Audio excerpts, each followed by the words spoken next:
Here at Mount Evelyn, every year around this time, Radio Japan appears on the 49 metre band frequency of 6105 kilohertz. It's only here for 3 or 4 weeks, either side of the winter solstice, the shortest day. After that, it disappears and we don't see it again for another year. So, what's so special about this? Well, it's a great example of long path propagation. I've made a video of this reception. Let's look at it first and then come back and have a chat about it.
Okay, so what are we looking at here? Why is this so interesting? Why did I head out into the bush on a cold and rainy afternoon specifically to record this station? Well, Radio Japan's Japanese service to Central America is broadcast daily on 6105 kilohertz between 0200 and 0400 UTC via the Issoudun transmitter site in France. The station has been on 6105 for many years now, practically owning that frequency at that time every day. But as I've already mentioned, down here in the bottom of southeastern Australia, we only ever hear it for a few weeks each year. So what we are witnessing is long path reception of Radio Japan when it's summer in Europe and winter in my part of the world. Okay, so what is long path propagation? Now, hang in there with me for a few minutes. A great circle path, also known as an orthodrome, is the shortest distance between 2 points on the surface of a sphere, in this case the Earth, represented by an arc that divides the sphere into 2 equal hemispheres. When talking about radio propagation, we can have both a short and a long path. Long path propagation occurs when a radio signal travels along the longer opposite great circle route between a transmitter and a receiver, rather than the shorter, more direct great circle path, which of course we call the short path. This route involves the signal circumnavigating a significant portion of the Earth, often over 20,000 kilometres, before reaching its destination. If you're in London and contacting a station in Sydney, the short path would be approximately 17,000 kilometres eastward via Asia on that solid green line that you see here. Long path would be approximately 23,000 kilometres westward via South America and the Pacific, which you can see as the dotted red line. Despite the greater distance, Sometimes the longer route provides a stronger or more stable signal due to better ionospheric conditions along that path. Most of the shortwave broadcasts we listen to are via the more common short path. However, in certain cases, we can observe long path reception. So, here are some things to think about when considering long path propagation. Multi-hop reflections. HF radio waves are refracted by the ionosphere, particularly the F layer, which is roughly 200 to 400 kilometres above the Earth. These waves can then reflect off the Earth's surface and bounce back into the ionosphere, forming a multi-hop signal path. Favourable geographic features. Signal paths crossing large oceans generally encounter less absorption than land routes because of lower ground losses, which can make long-distance signal propagation more effective in certain cases. Lower absorption at night time. This is a biggie when we're talking about our reception of Radio Japan. The D layer, which forms during daylight hours, absorbs HF signals at certain frequencies and specific takeoff angles, but then dissipates at night. However, the F layer remains at night, providing better propagation condition over long distances, especially at lower frequencies. That's why on our radios, the lower frequencies come alive at night.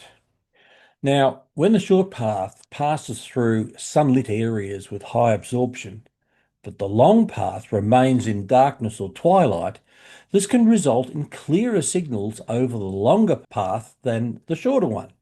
Long path propagation occurs more frequently under specific conditions. For example, near sunrise and sunset and in the twilight periods at either the transmitter or the receiver location. The so-called grey line effect also comes into play and enhances ionospheric reflectivity. During high solar activity, a long path on higher frequencies above 15 megahertz is more likely during periods of high sunspot numbers and solar flux levels above 150. Lower frequencies often exhibit long path propagation during favourable conditions, especially during solar minima. So what does this mean for users of the shortwave spectrum? Well, for amateur radio operators, long path propagation is very useful for working distance stations, especially when the short path is weak or blocked by high absorption. For shortwave broadcasters, long path propagation can occasionally be used to reach target audiences where short path propagation is unreliable. And for shortwave listeners, offers a chance to pick up some genuine long distance DX signals. We're only just beginning to explore the topic, and I've assumed some familiarity with the concepts such as great circle maps, and signal paths, and ionospheric layers, and maximum usable frequencies, and absorption limiting frequencies, and many other aspects of propagation. There's so much to cover that it can't all fit into this one little video here. If any of this seems a bit unclear, don't worry. It's a good idea to learn more about propagation and how it works and the factors that influence it in the shortwave spectrum. The more you learn, the more fascinating it becomes. Okay, so back to Radio Japan's 49 metre band signal. That video you saw earlier was taken at Kirthkiln Regional Park. It's a large forested area, only about 25 kilometres from my home.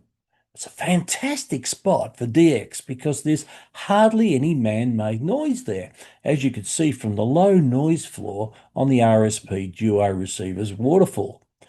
And Radio Japan was the only signal on the band at that time. So let's take a look at the maps that show the circuit that Radio Japan employs. I've put together this map to help you understand the short path marked by the solid green line and the longer path shown by the dotted red line. It also features the terminator, the moving boundary caused by the Earth's rotation that separates daytime from nighttime on our planet. I created this map specifically to show where the terminator was on the recording date of July the 1st, 2025. Let's look at the short path first. At 0345 UTC or 5:45 AM, which was sunrise at the Issoudun transmitter sites in France on July 1. You can see that the signal from Issoudun would travel almost entirely in daylight across Europe and Asia during summer in the Northern Hemisphere. On 6 megahertz, the absorption of any signal travelling that route would be very high, causing it to be absorbed in the D layer before the first hop could be completed. The optimum working frequency would be around 17 megahertz or higher, depending on that day's ionospheric conditions. So there was no chance of me hearing Radio Japan at that time of the day on that frequency via the short path. Now let's look at the long distance trip. At the same time, 0345 UTC at 5 or 5:45 AM in France. The signal travels a nighttime path over the Atlantic Ocean, crosses the top of South America, and moves across the southern Pacific Ocean to reach my location. More than 80% of this distance is over seawater, and it is only the final signal hop that travels in partial sunlight. With the sun at a very low angle, this is typical for a deep southern hemisphere winter location like Mount Evelyn. There won't be much absorption of the signal along that path, despite being a distance of 23,130 kilometres. Let's examine the summer map as it would be on December 21, the summer solstice in the southern hemisphere and midwinter in Europe. Here the terminator is flipped, indicating more extensive darkness in Europe. The short path signal would pass through 1 or 2 hops in darkness before reaching broad daylight for the remainder of its journey to Mount Evelyn. Once again, the 6 megahertz signal would be absorbed by the time it passes India. Looking at the long path, although Issoudun is in total darkness at that time of the morning in December, the last 30% of the trip occurs in daylight with the sun nearly overhead at Mount Evelyn, which means that the 6 megahertz signal would be lost entirely long before it reached my location. So this is the reason why I have the opportunity to hear the Issoudun transmitter on 6105 for a few weeks in winter, but absolutely no chance in summer or any other time of the year. But notice one other thing. Remember I said the surface on 6105 was being beamed to Central America all year round. In both winter and summer months, the signal travels in darkness from Issoudun to Central America. That provides great reception throughout the year for those listeners in that target zone. And of course, the trip between Issoudun and Central America is the short path for those listeners. Now, there's another reason why here at the bottom of southeastern Australia, we hear Radio Japan in winter in the 49 metre band in the afternoon. It is because Issoudun is using its big, beefy beam antennas. These antennas are beamed at 290 degrees towards Central America for that service. Mount Evelyn is only about 20 degrees off from the beam's heading, approximately 270 degrees. So we are almost directly in the firing line for a signal aimed at Central America. Pretty cool, eh? Now, there are many other factors and variables that influence why we hear certain stations at particular times of the day and year, but that's not the focus of this little video here today.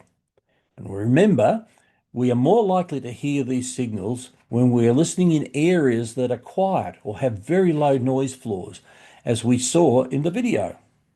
That's why I often head off into the bush looking for noise-free locations that make it easier to detect weak signal propagation. So, if you've stayed with us right to the end of this video, congratulations, you've done well, my friend.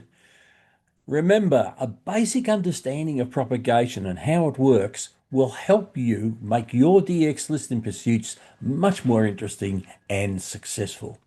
73, and wishing you good DX on the shortwave bands.